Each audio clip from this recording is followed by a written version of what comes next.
Hey everyone, and welcome to Screams After Midnight Horror Movie News. I am Peter, and I'm joined as always by Tim. Say something, say hello, Tim. What the hell? Hello, how's it going? Yeah, so we're going to work. We're split this from the main show now on YouTube. We're going to talk about this week's past horror movie news. Now, just because we're splitting it up doesn't mean we don't still love and care about you. We just, sometimes people want different things, and it's it's not about you guys. It's this is for us. Yeah. So I don't even know where to start with that. Yeah, so we're going to talk about some trailers. We'll talk about some horror movies in the past couple of weeks, or the past week rather. It's worth mentioning though, it's weird that we're doing it this week because there's not going to be one for the next 2 weeks because Tim is away in Australia doing God knows what, but avoiding kangaroos and the apocalypse, which is also happening in Australia right now. You picked a hell of a time to go to Australia, Tim. Oh, yeah. So, yes. But anyway. So, I'm sure I'll have plenty of creepy Australian stories when I get back that I can't wait to share with everyone. They put pineapple on their pizza.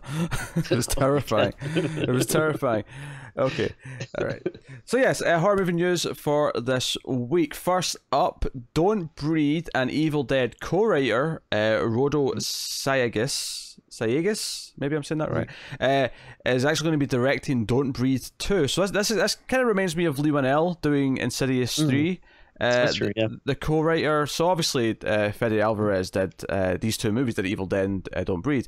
So it reminds me of that in the sense that Lee Winnell, was the co-writer on Insidious 1 and 2 with what's his face? James Wan. Thank you. With James Wan, and then went on to direct the third one. So if the results are going to be similar to that, then I could be on board. Sure. This has been given the green light is what I'm trying to say. So he's going to be here. Stephen Lang is confirmed to be back as the blind man. No Jane Levi, by the looks of it though, which is a shame because I like Jane Levi. But I guess it makes sense. It makes sense, I guess, that he's the one you carry because he's the premise is based around him. If you don't have him being the blind man in the middle, then there's no movie, right? So Don't Breathe 2 is set several years after the home invasion of the first movie, with the blind man living in a quiet solace until his past sins catch up to him. Oh, so this is people. This might be so the whoever's in this movie might be targeting him specifically because they know who he is. That could be a different spin on it. Yeah, could be interesting. I mean, this is. I think this is kind of exciting. It's definitely an unknown quantity. Like it sucks that Fede Alvarez isn't coming back, but at the same time, at least they're getting someone that was involved with the previous movie as well as Evil Dead, which we both like as well. So. At least writing wise, the guy, I'm sure has the chops. So I don't know. It's, can't say I'm, against it. The only thing is, I don't know. I just feel like, I don't know. Is this a movie you want a sequel to? The first one, it's not impossible to have a sequel to, but it just seemed like a really good, like, standalone movie. But yeah, I think obviously it was a standalone movie. I can see, I'm actually quite pleased that there's part of that description that feels like it's shaken up a little bit. The implication that whoever's coming to the house this time, the implication that they know who he is and they're there for him specifically, changes not status quo, but changes the premise just a little bit, just twists it enough that there's some new element to it in the second one. So hopefully they can play with that. Maybe this is someone who is prepared for him. And it becomes more of a war between two, equal opponents as opposed to. Three people who are caught off guard and like, oh shit, this guy's terrifying. It could be something like that. Maybe the guy coming after him can't hear. So what you're saying this is a sequel to both Don't Breathe and See No Evil, Hear No Evil. I mean, I thought you were going to say Hush or something, but I guess that doesn't make as much sense. No, I was going with the classic Richard Pryor and Gene Wilder. It sounds about Wilder, right. Yeah, Wilder. I was just trying to remember his last name. Yes. Yes. So that's Don't Breathe 2 is officially moving forward, and we have the co-writer of the first one directing it. So Unknown Quantity is a director, but that could work out. I mean, hopefully he's been on set watching Freddy do his thing and can mimic it. Yeah, I really hope that they don't change the title either, because I miss just having a simple like movie number next to it. Well, I will hate it if it's a colon. I won't necessarily hate it though if they do a play on words where this time it's like don't speak or don't something, like if they do like a play on it. I don't mind that as much because that's got a bit more wit to it. But I don't know. But yeah, I mean, Don't Breathe 2 is fine. Yeah, at least it's not like The Blind Man : Don't Breathe 2 or something. Oh, yeah. You mean like Bram's The Boy 2? Well, that one gets a pass though, because why does that get a pass? That doesn't get a pass. You kidding me? But when you get someone like Brahms, you want to sell that baby. Oh Jesus! All right. So next up, Paramount Pictures is remaking the Paraguayan thriller Morgue. I feel like I heard about this movie recently, and it's one that was like on the we should do that at some point list, but who else? Okay. So this is a horror writer, Eric Heiserer, who worked on Bird Box, A Nightmare on Elm Street. I presume that's the remake. The Thing. I presume that's the remake / prequel, and Final Destination 5. I mean, I kind of enjoyed that as a sort of goofy, fun, bad movie.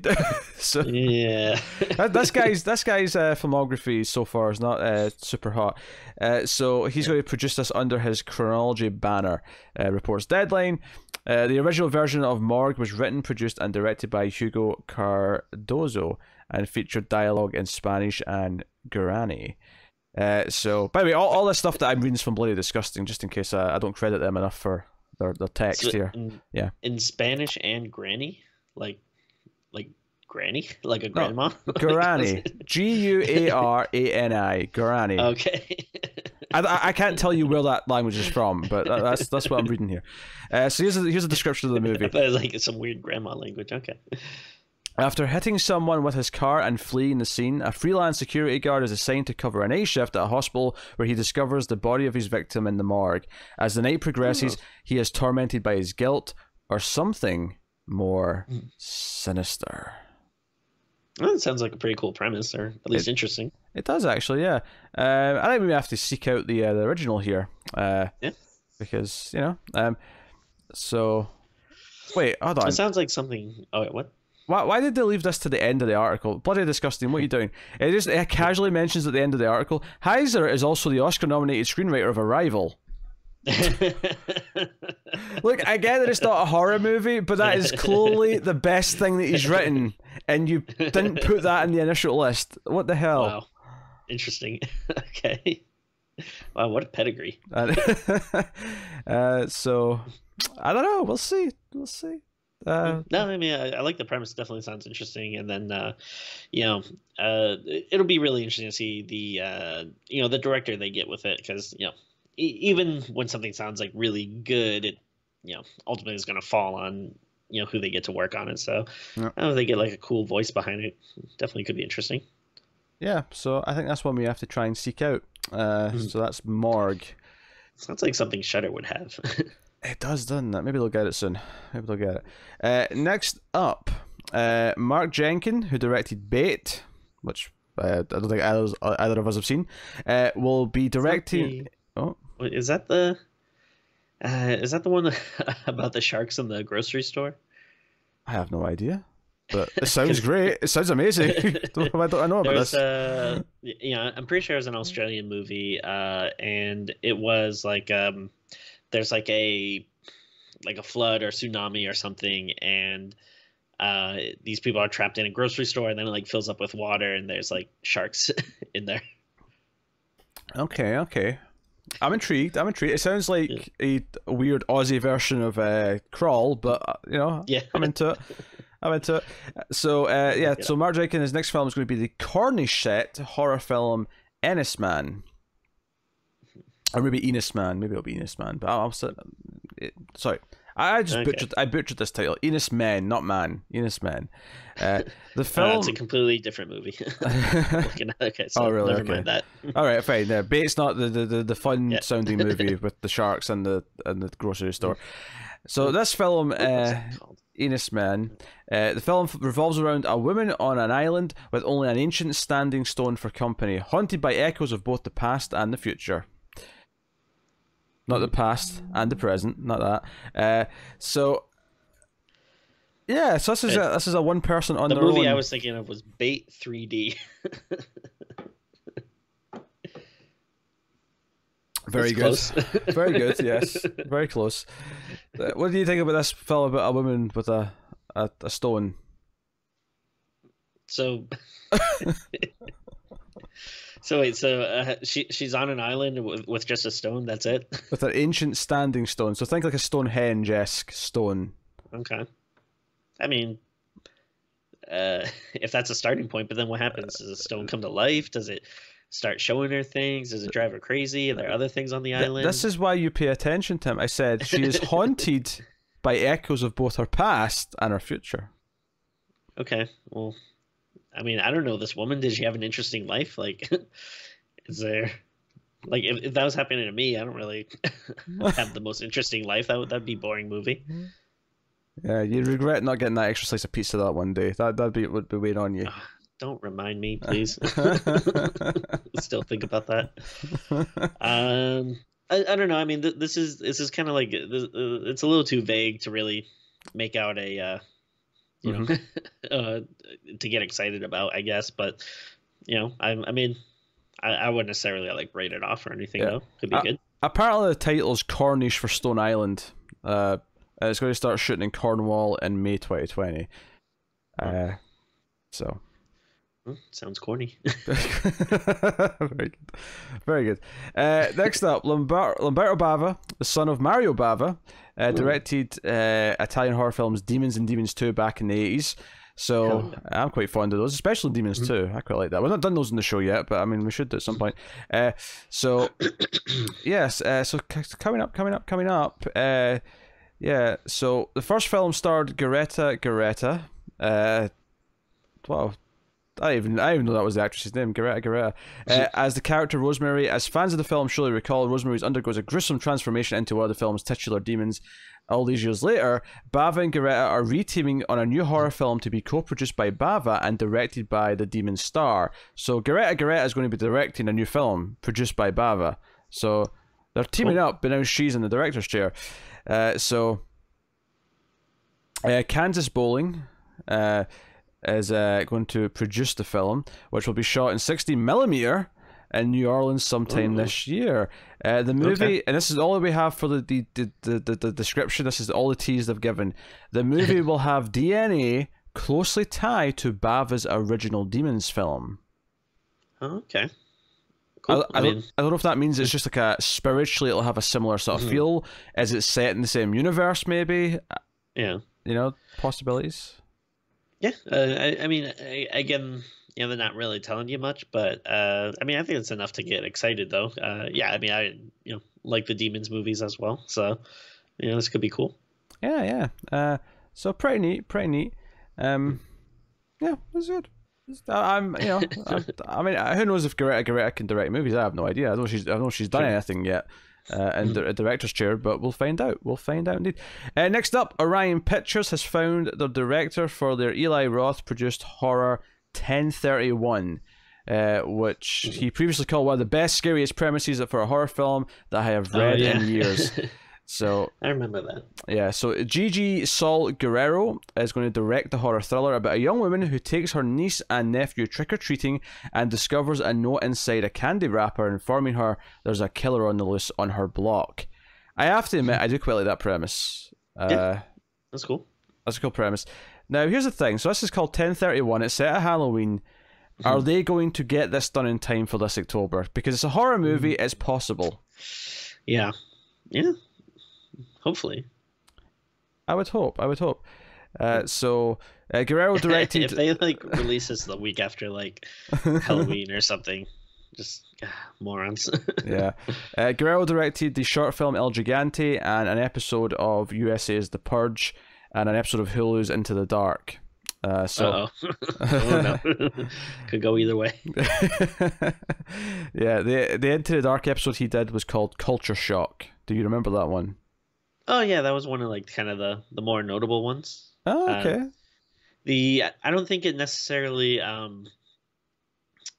didn't love it. I would say it is better than a good portion of the Into the Dark ones. But at least at the very least that one had something to say, because if I remember correctly, that was the 4th of July episode, and it was about like people kind of trying to flee across the border, and then there's kind of a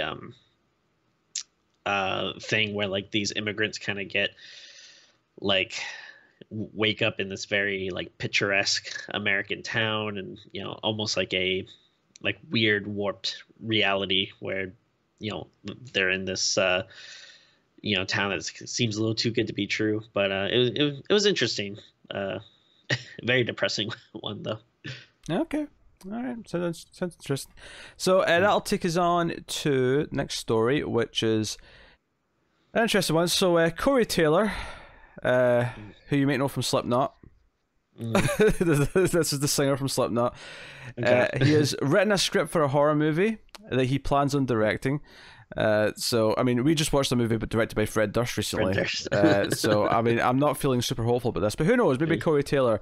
And obviously, we both hate Rob Zombie movies, so yeah. The track record for musicians directing horror films is not high right now. But there's an update here.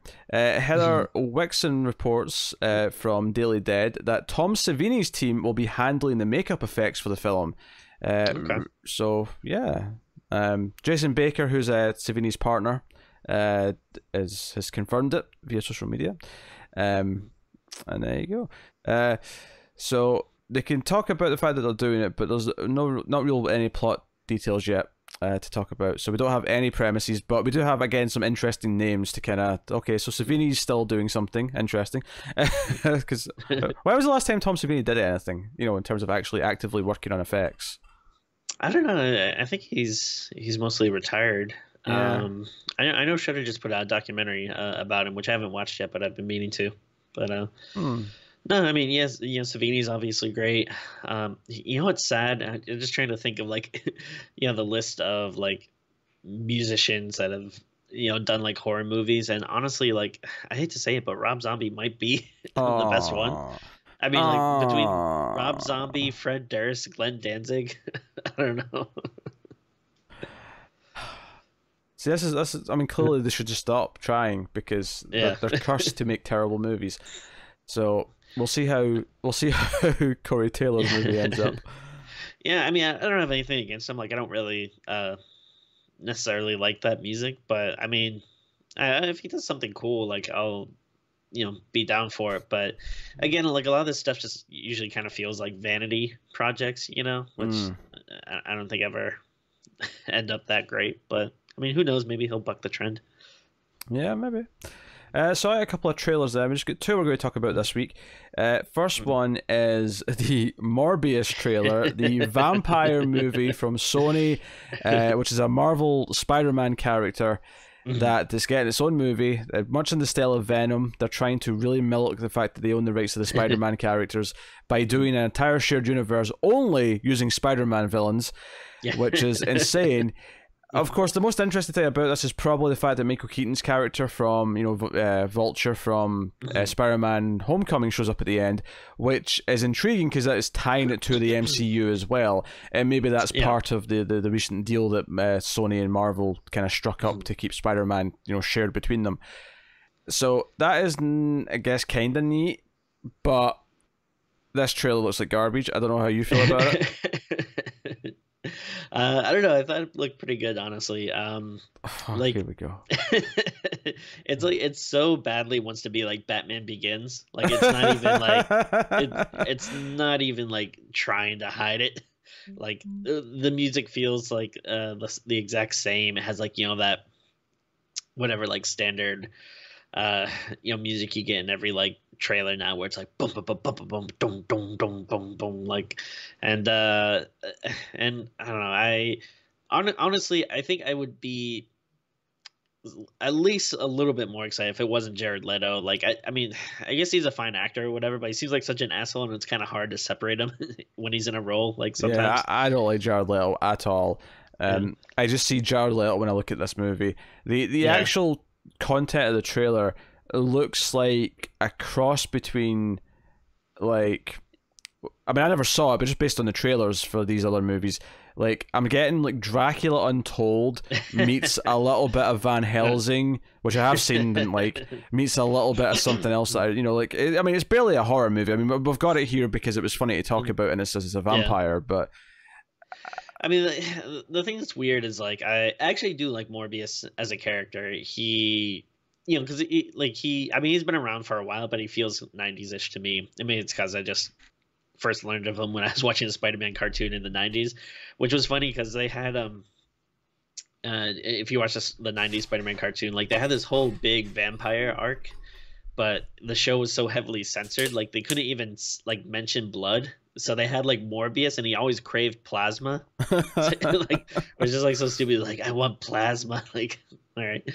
But I do like, there's like a one brief glimpse in the trailer where he does look like full Morbius, where he has kind of like, you know, the bat like nose and fangs and like gray skin, and that does look really cool to me because that is like Morbius from the comics. And I really, if we get a movie where he's running around like that, like, I don't know, I might be kind of game for it, but I don't know, I'm also nervous that that's just like a quick thing that maybe he'll transform into that for like 5 seconds at the end or something, which is going to be really annoying. But I don't know, I tend to like these like horror action movies, although I feel like, yeah, most of the time they are disappointing, you know, with a few exceptions. Like the ones you mentioned, like, you know, Dracula Untold and Van Helsing, like on paper sound really cool and then end up being very not good. Tom Cruise Mummy movie was absolute garbage. Yeah. So and also it's kind of weird with like Morbius because it's like, well, I mean, like, who does he fight? Like in the comic books, you know, like a lot of times he might be part of a team if like you're going after Dracula or something, but I don't think they're gonna have him fight Dracula, in this movie. I mean, honestly, it's probably going to be the exact same thing as Venom, where he's going to end up just fighting like a, you know, shittier version of himself. Like, I bet that he's going to be running away from federal agents, and then there's going to be like one agent or scientist guy that's like, well, let me inject the thing that he injected, and then he becomes like a worse vampire, and then I'll have to fight him. Like, I can almost guarantee that's what's going to end up being. Yeah, Tim, that is shockingly, like, probably going to be accurate. Like, I would not be surprised by any of what you just said. I mean, especially obviously the fact that like, you know, they don't really have access to many other like Marvel villains or anything. So I don't know. That aside though, like, honestly, I am still excited for it. It does feel like super early 2000s superhero movie. It does. Which, but the weird thing is like, that shouldn't be a good thing. But I don't know. I feel like all the other superhero movies we have now, I'm like kind of getting a little tired with. So it's almost kind of like a nice throwback to like, oh yeah, remember when the superhero movies were like this? Okay. Oh, you mean bad? Not all of them are bad.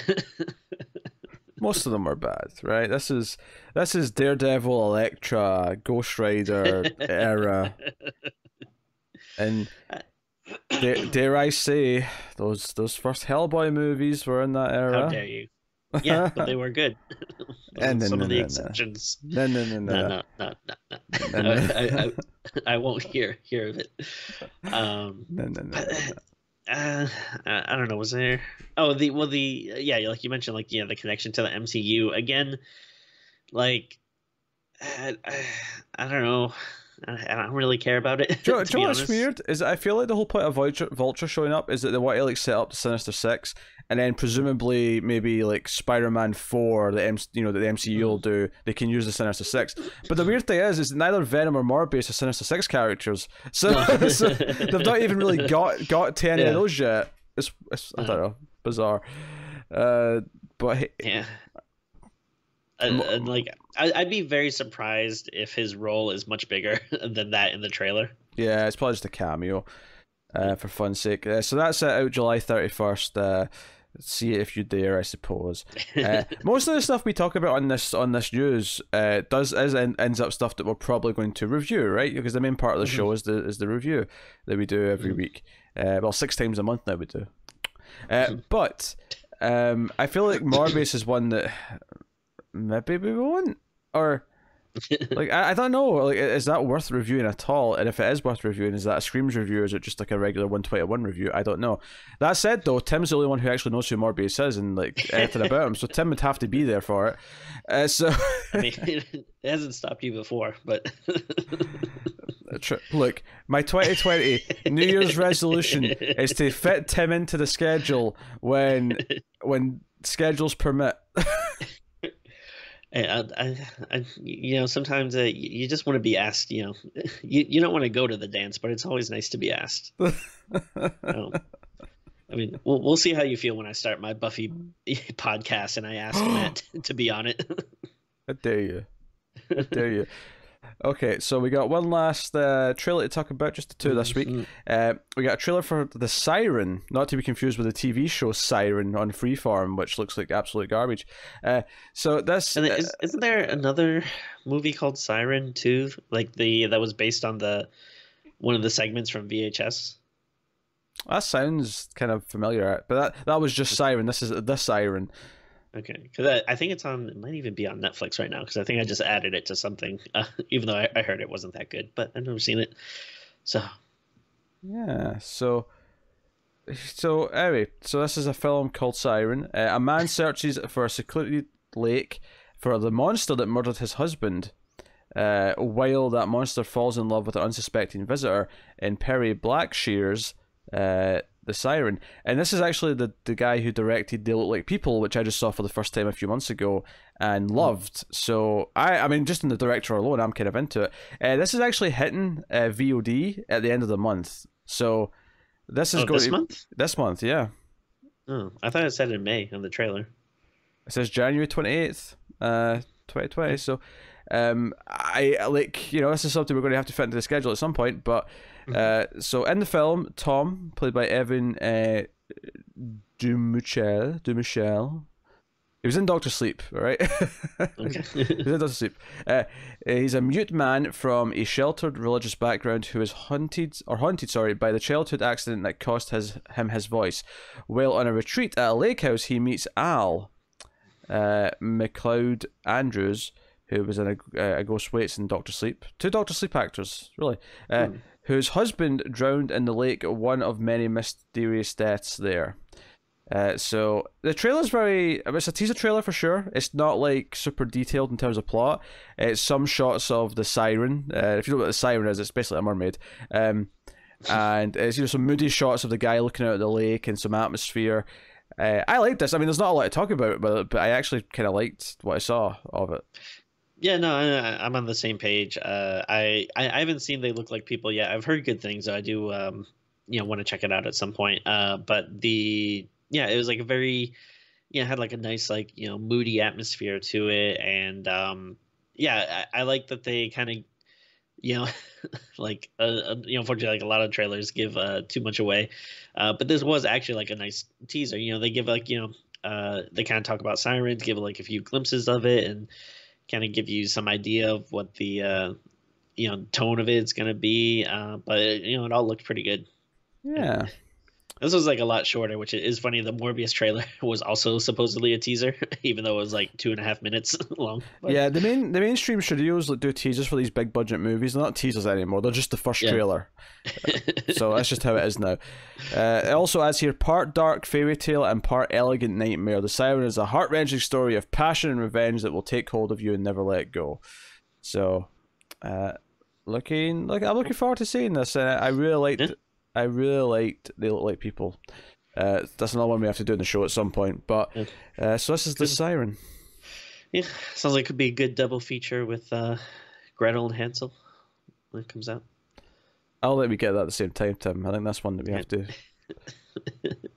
I mean, I'm not saying we have to do it at the same time, but I'm saying this movie might be a good pairing with it. Okay, all right. They're both like dark fairy tales from directors of other movies that you liked. So I suppose, yes, logic does add up. So that is the news, and I think because we're doing this, well, I mean, obviously, if you're on the audio version of the podcast, it's all just one show still. But on YouTube, this news is now separate as a separate video, and I think this means that the end of the news segment is probably the good time to do any questions that people have. Now we don't have any right now, but it's the sort of thing where we could start accepting questions on Twitter. sure. At Screams Midnight, or you can send them via email to mftvquestions@gmail.com. So you can send either to there or on Twitter at Screams Midnight if you ask questions. We'll start maybe answering a couple after the news segment each week. So you could do that, and cool. That'd be fun. Yeah. So like I said, there won't be news for the next 2 weeks, because we've got movie reviews. The movie reviews are going to be up. We've got that all stuff pre-recorded, but Tim is away in Australia for 2 weeks, and because of that, news is kind of, we can't do that in advance. The news kind of happens as it happens. We talk about it, so no news for 2 weeks. But when we come back, maybe we'll have a couple of questions. I'll ask on Twitter, and we'll maybe get some in the email. So, send them in. But anyway, so that is this week's horror movie news. And that'll bring an end to this episode on YouTube. So thank you very much for joining us. Let us know what you thought of the news we talked about on the show today. You can like and subscribe and all that jazz, and you can get us on the Twitters at Screams Midnight. You can get us on patreon.com/MailFuzzTV if you want to support the show and the channel and everything we do here. For just $1 per month, you get a bonus episode of Screams After Midnight every month. And at the $5 tier, you get voting rights every month, and you get access to some early access to some of the episodes and other things like that. So go and have a look-see. But of course, it would be silly not to recommend actually checking out the main part of the show, which is the horror movie reviews, which this week is The Lighthouse. So that's a pretty big deal. So go check out that. But that is us. So thank you once again for watching or listening. We always appreciate it. Keep watching scary movies, guys, and we will see you next time.